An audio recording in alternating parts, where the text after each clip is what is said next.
क्या आपने कभी कोई शेयर्ड लाइब्रेरी अपडेट शिप किया है? मान लीजिए एक माइनर रिलीज पैच जो आपके जीपीयू मेमोरी एलोकेटर या एआई इन्फ्रेंस बैकएंड में किसी इंटरनल बग को फिक्स करता हो, और उसके बाद कंज्यूमर एप्लीकेशंस अजीब से सेगमेंटेशन फॉल्ट्स के साथ तुरंत क्रैश हो गई।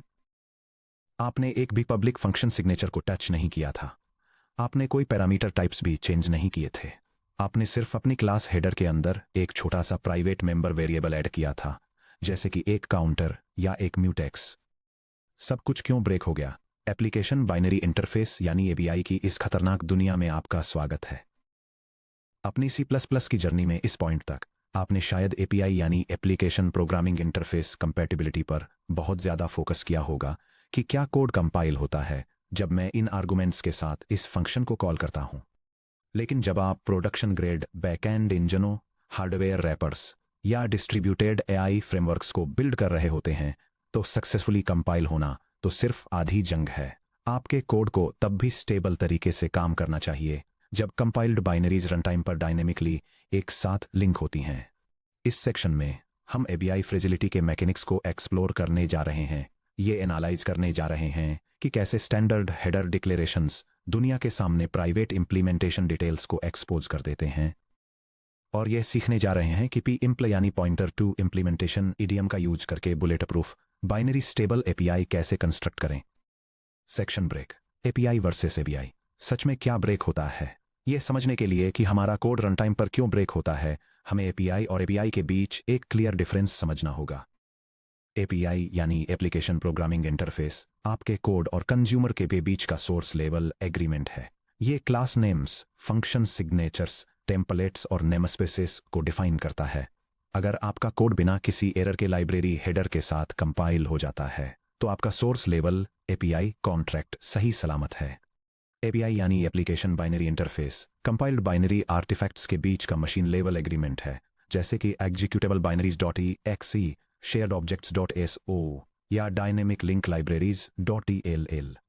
एपीआई लो लेवल डिटेल्स तय करता है, जैसे structure memory alignment, field byte offsets, calling conventions, उदाहरण के लिए parameter registers versus stack passing, symbol mangling और वर्चुअल फंक्शन टेबल यानी वीटेबल लेआउट्स।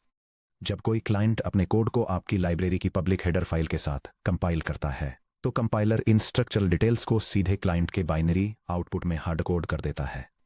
अगर आप किसी अपडेट में अपनी लाइब्रेरी के प्राइवेट डेटा मेंबर्स को मॉडिफाई करते हैं और एक नई कंपाइल .so फाइल भेजते हैं, लेकिन क्लाइंट एप्लीकेशन अपने सोर्स कोड को अपडेटेड हेडर के साथ रिकंपाइल नहीं करता है, तो क्लाइंट की बाइनरी अभी भी पुराने मेमोरी लेआउट को ही मानती है।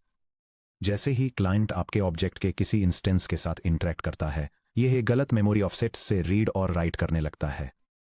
Section break. Under the hood, memory layouts और द साइलेंट एपीआई किलर। चलिए चैप्टर 6.1 क्लास मेमोरी लेआउट और वीटेबल मैकेनिक्स के हमारे डिस्कशन को दोबारा देखकर इस कॉन्सेप्ट को अच्छी तरह समझते हैं। जब C++ किसी क्लास को कंपाइल करता है, तो ये क्लास के मेंबर वेरिएबल्स, उनकी अलाइनमेंट रिक्वायरमेंट्स और किसी भी वर्चुअल फंक्शंस की प्रेजेंस के आधार पर एक स्ट्रिक्ट मेमोरी फुटप्रिंट कैलकुलेट करता है। इस सीधे साधे दिखने वाले बैकएंड क्लास पर विचार करें, जो एक इन्फ्रेंस कॉन्टेक्स्ट को मैनेज करने के लिए रिस्पॉन्सिबल है। यह हेडर फाइल एक मशीन लर्निंग इन्फ्रेंस इंजन के लिए क्लास डिफाइन करती है। इंजन को एक स्पेसिफाइड फाइल पाथ से मॉडल लोड करने और इनपुट डेटा पर प्रेडिक्शंस रन करने के लिए डिजाइन किया गया है, जो रिजल्ट्स को एक आउटपुट बफर में लिखता है। यह स्टैंडर्ड लाइब्रेरी कंपोनेंट्स का यूज करता है और model path, target hardware device और टेम्परेचर सेटिंग्स के लिए इंटरनल स्टेट मेंटेन करता है। साथ ही अपने मेंबर वेरिएबल्स के लिए मेमोरी अलाइनमेंट का भी ध्यान रखता है। जब कोई क्लाइंट एप्लीकेशन वर्जन 1.0 में इन्फ्रेंस इंजन .h को इंक्लूड करता है, तो कंपाइलर इन्फ्रेंस इंजन के लेआउट को एनालाइज करता है। टेबल में टोटल 48 बाइट्स के स्ट्रक्चर के मेमोरी लेआउट और अलाइनमेंट की डिटेल्स दी गई हैं। लेआउट हेक्स ऑफसेट 0x00 से लेकर 0x1f तक member variable m_ model path के साथ स्टार्ट होता है, जो कि 8 के अलाइनमेंट के साथ 32 बाइट्स की एक स्टैंडर्ड स्ट्रिंग है। इसके बाद ऑफसेट 0x20 से लेकर 0x23 तक member variable m_ device ID है, जो 4 पर अलाइंड एक 4 बाइट इंटीजर है। 4 बाइट्स की पैडिंग 0x24 से लेकर 0x27 तक के ऑफसेट्स को ऑक्यूपाई करती है। लास्ट में ऑफसेट 0x28 से लेकर 0x2f तक मेंबर वेरिएबल m_ टेम्परेचर जो 8 पर अलाइंड एक 8 बाइट डबल है स्ट्रक्चर को कंप्लीट करता है। अब मान लीजिए कि आप अपनी शेयर्ड लाइब्रेरी libinference.so का वर्जन 1.1.1 रिलीज करते हैं। आप एग्जीक्यूशन लेटेंसी को ट्रैक करने के लिए एक फीचर ऐड करना चाहते हैं। नेचुरल है, आप एक प्राइवेट मेंबर वेरिएबल ऐड करेंगे u int 6040 m_execution count। ये C++ हेडर फाइल एक मशीन लर्निंग इन्फ्रेंस इंजन के लिए क्लास डिफाइन करती है। ये मॉडल पाथ के साथ इंजन को इनिशियलाइज करने, मॉडल को लोड करने और इनपुट और आउटपुट डेटा बफर्स का यूज करके इन्फ्रेंस रन करने के मेथड्स को आउटलाइन करती है। ये model path execution count, device identifier और टेम्परेचर सेटिंग को ट्रैक करने के लिए प्राइवेट मेंबर वेरिएबल्स को भी डिफाइन करती है। चलिए वर्जन 1.1 के मेमोरी लेआउट को देखते हैं। यह टेबल 56 बाइट्स के टोटल साइज वाले एक स्ट्रक्चर के मेमोरी लेआउट को आउटलाइन करती है। ऑफसेट 0x00 से लेकर 0x1f तक member variable m_ model path 32 bytes occupy करता है। इसके बाद ऑफसेट 0x20 से लेकर 0x27 तक m_ एग्जीक्यूशन काउंट 8 बाइट्स लेता है। नेक्स्ट ऑफसेट 0x28 से लेकर 0x2b तक m_ device ID 4 bytes occupy करता है, जिसके बाद ऑफसेट 0x2c से लेकर 0x2f तक 4 बाइट्स की पैडिंग है। फाइनली ऑफसेट 0x30 से लेकर 0x37 तक मेंबर वेरिएबल m_ टेम्परेचर बचे हुए 8 बाइट्स लेता है। ध्यान दिया कि क्या हुआ, इन्फ्रेंस इंजन का टोटल साइज 48 बाइट्स से एक्सपेंड होकर 56 बाइट्स हो गया। इसके अलावा m_ डिवाइस ID का ऑफसेट 0x20 से शिफ्ट होकर 0x28 पर चला गया। द कैटास्ट्रॉफिक रनटाइम रिजल्ट, अगर क्लाइंट एप्लीकेशन अपने खुद के कोड को रिकम्पाइल किए बिना आपकी नई libinference.so से डायनेमिकली लिंक करती है। स्टैक करप्शन, अगर क्लाइंट स्टैक पर इन्फ्रेंस इंजन मॉडल.o_nx को इंस्टेंशिएट करता है तो ये वर्जन 1.0 हेडर्स के बेसिस पर अपने स्टैक फ्रेम पर 48 बाइट्स एलोकेट करता है। लेकिन libinference.so के अंदर आपका वर्जन 1.1 कंस्ट्रक्टर 56 बाइट्स इनिशियलाइज करता है, जिससे स्टैक पर इंजन के बगल में मौजूद कोई भी मेमोरी करप्ट हो जाती है। डेटा मिसअलाइनमेंट और करप्शन, जब क्लाइंट किसी ऐसे मेथड को कॉल करता है जो इंटरनली _ डिवाइस ID को रीड करता है तो operated library binary offset 0x28 पर बाइट्स को रीड करती है। लेकिन क्लाइंट कोड पुराने फुटप्रिंट का यूज करके एलोकेट किए गए ऑब्जेक्ट को पास कर सकता है जहां m_ टेम्परेचर 0x28 पर होता है। Library double precision floating point data को एक इंटीजर की तरह इंटरप्रेट करती है, जिससे गार्बेज वैल्यूज मिलती हैं या क्रैश करने वाले मिसअलाइंड मेमोरी एक्सेस होते हैं।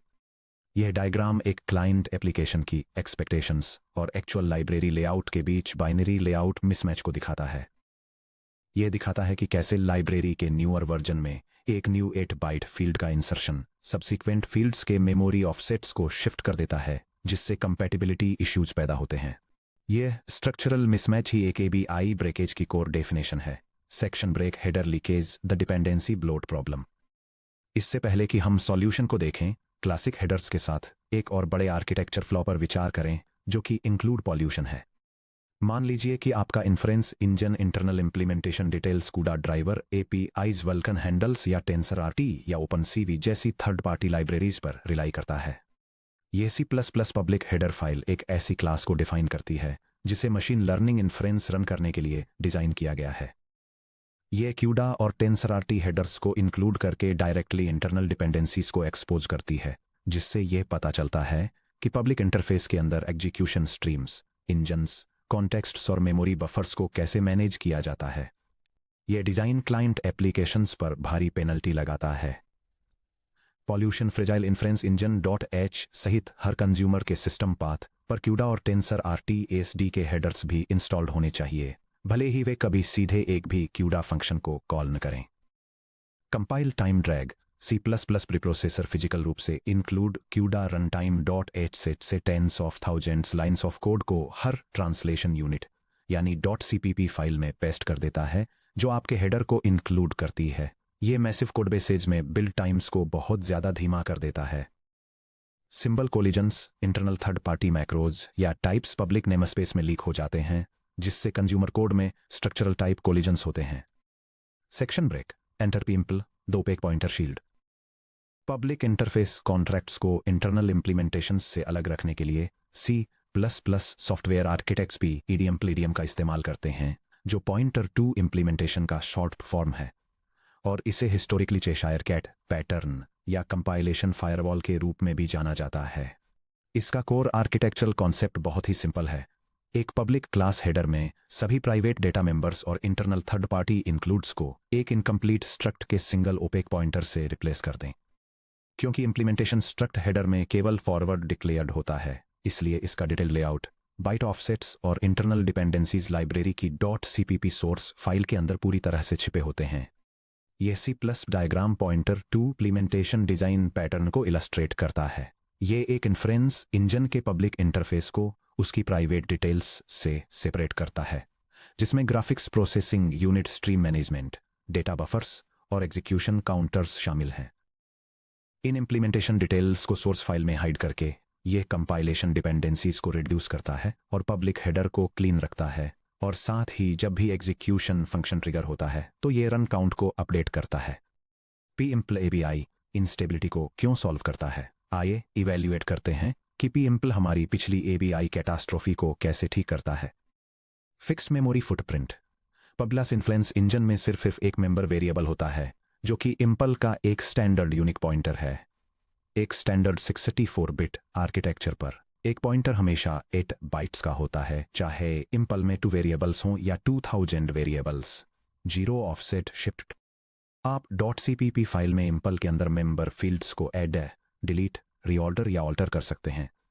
क्योंकि क्लाइंट एप्लीकेशन सिर्फ इन्फ्रेंस इंजन का 8 बाइट पॉइंटर लेआउट ही देखती हैं, इसलिए इन्फ्रेंस इंजन का बाइनरी ऑफसेट कभी नहीं बदलता है। ABI माइनर रिलीज के दौरान 100% स्टेबल रहता है।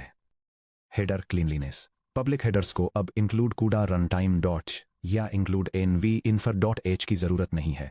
वे headers exclusively private .cpp translation unit में मूव कर दिए गए हैं। Section break. Designing PIMPL shielded class step by step. चलिए PIMPL इडियम का का यूज करके एक प्रोडक्शन ग्रेड क्लास इंप्लीमेंट करते हैं।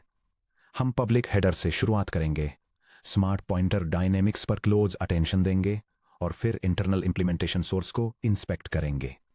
The public header inference engine .h। ये हेडर फाइल एक मशीन लर्निंग इन्फ्रेंस इंजन के लिए एक क्लीन पब्लिक इंटरफेस डिफाइन करती है। ये क्लाइंट कोड से अंडरलाइंग एग्जीक्यूशन डिटेल्स और डिपेंडेंसीज को एनकैप्सुलेट और हाइड करने के लिए pointer to implementation design pattern का यूज करती है। ये इंटरफेस मॉडल को लोड करने और इनपुट डेटा पर इन्फ्रेंस एग्जीक्यूट करने के लिए मेथड्स प्रोवाइड करता है, और साथ ही मूव ऑपरेशंस को सपोर्ट करके और कॉपी करने से रोककर सेफ रिसोर्स मैनेजमेंट इंश्योर करता है। ऊपर दिए गए हेडर पर एक क्लोज लुक डालें। नोटिस करें कि यह कितना क्लीन है। इसमें कोई GPU फ्रेमवर्क हेडर्स नहीं है, कोई इंटरनल बफर डेफिनेशंस नहीं है, और कंज्यूमर्स को कोई प्राइवेट स्टेट फील्ड्स विजिबल नहीं है। The private implementation source inference engine .cpp। अब चलिए करस्पॉन्डिंग इंप्लीमेंटेशन फाइल लिखते हैं। यह वह जगह है जहां IMPL का कॉन्क्रीट लेआउट रहता है। ये C++ इंप्लीमेंटेशन फाइल एक मशीन लर्निंग इन्फ्रेंस इंजन के पब्लिक इंटरफेस से हैवी डिपेंडेंसीज और इंटरनल डिटेल्स को आइसोलेट करने के लिए pointer to implementation design pattern को डेमोन्स्ट्रेट करती है। ये एक प्राइवेट इंप्लीमेंटेशन स्ट्रक्चर की लाइफ साइकिल को मैनेज करती है, मॉडल लोडिंग को हैंडल करती है, और पब्लिक मेथड कॉल्स को इंटरनल हेल्पर फंक्शंस पर राउट करके और इनपुट बफर्स पर एक सिमुलेटेड वर्कलोड परफॉर्म करके डेटा प्रोसेसिंग रन करती है। Section break. मेमोरी मैकेनिक्स और the standard unique pointer incomplete type trap. PIMPL को मास्टर करने के लिए आपको स्मार्ट पॉइंटर लाइफ टाइम्स से रिलेटेड एक सबटल ट्रैप को समझना होगा, चैप्टर 8.2, और C++ complete versus incomplete types को। The incomplete type trap. जब आप किसी हेडर में बिना उसकी बॉडी डिफाइन किए स्ट्रक्ट IMPL डिक्लेयर करते हैं तो IMPL को एक इनकम्प्लीट टाइप माना जाता है। कंपाइलर जानता है कि नाम एग्जिस्ट करता है, लेकिन उसे उसके साइज, मेंबर वेरिएबल्स या डिस्ट्रक्टर की कोई नॉलेज नहीं होती है। याद करिए कि T का std यूनिक पॉइंटर कैसे काम करता है। जब T का एक std यूनिक पॉइंटर डिस्ट्रॉय होता है तो इसका डिफॉल्ट डिलीटर डिलीट पॉइंटर को इन्वोक करता है, जिसके लिए T के डिस्ट्रक्टर टिल्ड को कॉल करने की जरूरत होती है।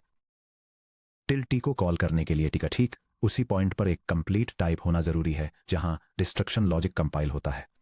अगर आप इसे अपनी हेडर फाइल में लिखते हैं, यह C+ एग्जाम्पल एक कॉमन मिस्टेक दिखाता है जब इंप्लीमेंटेशन पॉइंटर पैटर्न का यूज किया जाता है, जहां क्लास डिस्ट्रक्टर को सीधे हेडर फाइल में डिफाइन करने से कंपाइलेशन एरर्स आ जाती हैं, क्योंकि इंटरनल इंप्लीमेंटेशन स्ट्रक्चर अभी तक पूरी तरह से डिफाइंड नहीं है, क्योंकि tilde inference engine equal to default सीधे हेडर फाइल में डिक्लेयर किया गया है। इसलिए कंपाइलर इम्प्लिकेट डिस्ट्रक्टर के एसटीडी यूनिक पॉइंटर के लिए कोड जनरेट करने की कोशिश ठीक उसी क्लाइंट डॉट सीपीपी फाइल के अंदर करता है जिसने इन्फ्रेंस इंजन डॉट एच को इंक्लूड किया है। क्लाइंट के कोड में उस पॉइंट पर इम्पल अभी भी एक इनकम्प्लीट टाइप है। कंपाइलर एक एरर के साथ रुक जाएगा जो कुछ ऐसा दिखेगा। यह एक कंपाइलर एरर मैसेज को रिप्रेजेंट करता है जो ये एक्सप्लेन करता है कि प्रोग्राम मैनेज्ड पॉइंटर को डिलीट नहीं कर सकता क्योंकि कोड के उस पॉइंट पर रेफरेंस्ड स्ट्रक्चर का साइज अननोन है। सॉल्यूशन है आउट ऑफ लाइन डिस्ट्रक्शन। इसे फिक्स करने के लिए आपको पब्लिक हेडर में डिस्ट्रक्टर को डिक्लेयर करना होगा, लेकिन इसे उस .cpp फाइल के अंदर आउट ऑफ लाइन डिफाइन करना होगा जहां इम्पल पूरी तरह से डिफाइन है। यह C++ एग्जाम्पल करेक्ट अप्रोच दिखाता है जिसमें डिस्ट्रक्टर को हेडर फाइल में डिक्लेयर करना और इसे सोर्स फाइल में डिफाइन करना शामिल है जहां इंटरनल स्ट्रक्चर पूरी तरह से विजिबल होता है, जिससे compiler safely cleanup code generate कर पाता है। स्ट्रक्ट इम्पल के पूरी तरह से डिफाइन होने के बाद .cpp फाइल में इक्वल टू डिफॉल्ट रखने से कंपाइलर को इम्पल के डिस्ट्रक्टर की पूरी विजिबिलिटी मिल जाती है, जिससे एसटीडी यूनिक पॉइंटर अपने डिलीटर को सेफली इंस्टेंशिएट कर पाता है। यही सेम रूल मूव कंस्ट्रक्टर्स और मूव असाइनमेंट ऑपरेटर्स पर भी अप्लाई होता है। अगर आप किसी ऐसे ऑब्जेक्ट को मूव करते हैं जिसमें इम्पल का एसटीडी यूनिक पॉइंटर है, तो कंपाइलर को यह जानने की जरूरत होती है कि मूव किए गए या ओवररिटन इम्पल इंस्टेंस को कैसे डिस्ट्रॉय किया जाए, जिसके लिए .cpp में आउट ऑफ लाइन डेफिनेशंस की जरूरत होती है। Section break. आर्किटेक्चर को री-इवैल्यूएट करना यानी heap versus stack trade offs. सभी डिजाइन पैटर्न्स की तरह भी इम्पल भी एक इंजीनियरिंग ट्रेड ऑफ है। यह बहुत सारे बेनिफिट्स देता है, लेकिन यह पूरी तरह से फ्री नहीं आता है। चलिए फर्स्ट प्रिंसिपल से पी इम्पल का डायरेक्ट स्टैक एलोकेशन के साथ कंपैरिजन करते हैं। पॉइंटर इनडायरेक्शन और cash locality. Chapter 4.3 heap memory allocation में हमने एनालाइज किया कि कैसे heap allocations system memory address spaces में ऑब्जेक्ट्स को बिखेर देते हैं। डायरेक्ट क्लास लेआउट में किसी मेंबर मेथड को कॉल करने से थिस पॉइंटर के रिलेटिव फिक्स्ड ऑफसेट्स के जरिए सीधे फील्ड्स तक पहुंच जाता है, जो अक्सर L1 या L2 CPU कैशेज में ही रहते हैं। पी इम्पल लेआउट में डेटा के साथ इंटरेक्ट करने के लिए डबल डीरेफरेंसिंग की जरूरत होती है। पहले एमपी इम्पल पॉइंटर एड्रेस को फेच करना और फिर हीप डेटा को एक्सेस करने के लिए एमपी इम्पल को डीरेफरेंस करना। हाई फ्रीक्वेंसी और ultra low latency code loops में जैसे कि 60 fps रेंडर लूप के अंदर per pixel GPU kernel dispatches को एग्जीक्यूट करते समय यह pointer dereference CPU cache misses ला सकता है। Heap allocation cost. एक PIMPL shielded object create करने से इंस्टेंशिएशन के समय एक डायनेमिक हीप एलोकेशन यानी STD make unique of impl force होता है। अगर आपका एप्लीकेशन हर सेकंड हजारों छोटे टेम्परेरी ऑब्जेक्ट्स क्रिएट और डिस्ट्रॉय करता है, तो पी इम्पल के जरिए हर एक को हीप पर एलोकेट करने से रनटाइम एलोकेशन ओवरहेड बढ़ जाता है। 3 inlining limitations. Compiler translation unit boundaries के पार मेथड्स को इनलाइन नहीं कर सकता जब तक कि लिंक टाइम ऑप्टिमाइजेशन यानी LTO इनेबल्ड न हो। सिंपल गेटर फंक्शंस जो इंटरनल वैल्यूज रिटर्न करते हैं, उन्हें पब्लिक हेडर्स में इनलाइन नहीं किया जा सकता क्योंकि underlying fields isolated .cpp file के अंदर होते हैं। आर्किटेक्चरल गाइडलाइंस पी इम्पल कब यूज करें।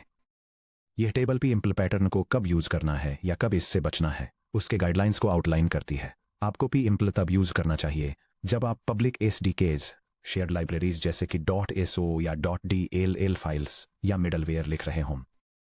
इसके अपोजिट जब आप इंटरनल प्राइवेट क्लासेस डिजाइन कर रहे हों जो कभी भी ट्रांसलेशन यूनिट के बाहर एक्सपोजर नहीं होती हैं, तो इससे बचें।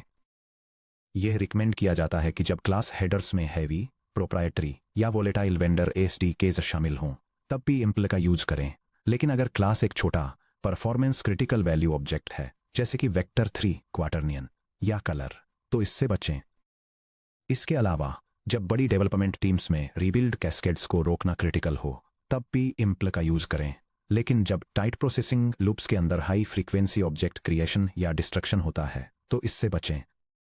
फाइनली पी इम्पल तब आइडियल होता है जब strict long term ABI stability guarantees की जरूरत होती है, जबकि जब परफॉर्मेंस के लिए maximum compiler micro inlining essential हो, तो इससे बचना चाहिए। Section break. Complete blueprint the value type PIMPL copyable classes. By default STD unique pointer of impl का यूज करना आपकी क्लास को मूव ऑनली बना देता है, क्योंकि STD यूनिक पॉइंटर को कॉपी नहीं किया जा सकता। लेकिन क्या हो अगर आप एक ऐसी पब्लिक क्लास डिजाइन कर रहे हैं जिसे कॉपी करना सपोर्ट करना ही चाहिए, यानी एक वैल्यू टाइप लेआउट और साथ ही पिम्पल के जरिए ABI स्टेबिलिटी भी मेंटेन रखनी हो। एक कॉपीएबल पिम्पल क्लास क्रिएट करने के लिए std मेक यूनिक का यूज करके क्लास के कॉपी कंस्ट्रक्टर और कॉपी असाइनमेंट ऑपरेटर के अंदर स्पष्ट रूप से डीप कॉपी लॉजिक इंप्लीमेंट करें। ये C++ header file pointer to implementation design pattern का यूज करके एक इमेज बफर को मैनेज करने के लिए एक क्लास इंटरफेस डिफाइन करती है। यह डीप कॉपिंग और रिसोर्स मूविंग को हैंडल करने के लिए कस्टम कंस्ट्रक्टर्स और असाइनमेंट ऑपरेटर्स डिक्लेयर करती है, जबकि एक स्मार्ट पॉइंटर का यूज करके इंटरनल इंप्लीमेंटेशन डिटेल्स को हिडन रखती है। ये C++ सोर्स फाइल एक इमेज बफर को मैनेज करने के लिए pointer to implementation design pattern को डेमोन्स्ट्रेट करती है। ये इमेज डायमेंशंस और पिक्सेल डेटा को एक प्राइवेट स्ट्रक्चर में रैप करती है, जो पिक्सेल मेमोरी को डुप्लीकेट करने के लिए custom deep copy behaviour, efficiency के लिए डिफ़ॉल्ट मूव ऑपरेशंस और इमेज को प्रोसेस करने का एक बेसिक मेथड प्रोवाइड करता है। .cpp के अंदर एक्सप्लिसिटली डीप कॉपी कंस्ट्रक्टर्स को डिफाइन करके क्लाइंट बाइनरीज को इंटरनल मेमोरी एलोकेशन लॉजिक को एक्सपोज किए बिना या ABI लेआउट गारंटीज को तोड़े बिना फुल कॉपी सिमेंटिक्स मिल जाते हैं। Section break. Looking ahead ABI boundaries के पार एरर्स को हैंडल करना। पिम्पल इडियम को अपनाकर हमने अपनी क्लास आर्किटेक्चर के चारों ओर एक सॉलिड दीवार बना ली है। हमारी हेडर फाइल्स लीन रहती हैं, क्लाइंट कंपाइल टाइम्स ड्रामेटिकली कम हो जाते हैं और हम dynamic run time ABI memory crashes के रिस्क के बिना प्राइवेट इंटरनल स्टेट को सेफली रिस्ट्रक्चर कर सकते हैं। हालांकि रोबस्ट पब्लिक इंटरफेसेस डिजाइन करते समय क्लास मेमोरी लेआउट्स को शील्ड करना तो सिर्फ आधी जंग है। क्या होता है जब _pim के अंदर गहराई में कोई एरर आती है? Exceptions binary dynamic library boundaries को सेफली कैसे क्रॉस करते हैं? अगर कोई इंटरनल सबसिस्टम किसी प्राइवेट थर्ड पार्टी लाइब्रेरी में डिफाइंड कस्टम एक्सेप्शन थ्रो करता है, तो उस एक्सेप्शन को बिना रिकम्पाइल की गई बाइनरी ABI बाउंड्री के पार कैच करने से रन टाइम क्रैश या अनहैंडल्ड एक्सेप्शन एबॉर्ट्स हो सकते हैं। सेक्शन 12.5 में हम एक्सेप्शन बाउंड्रीज और एरर हैंडलिंग स्ट्रेटेजीज को एक्सप्लोर करके अपनी क्लीन पब्लिक API आर्किटेक्चर को और बेहतर बनाएंगे और यह सीखेंगे कि कैसे इंटरनल फेलियर्स को stable cross platform status codes और exception safe public interface contracts में क्लीनली ट्रांसलेट किया जाए।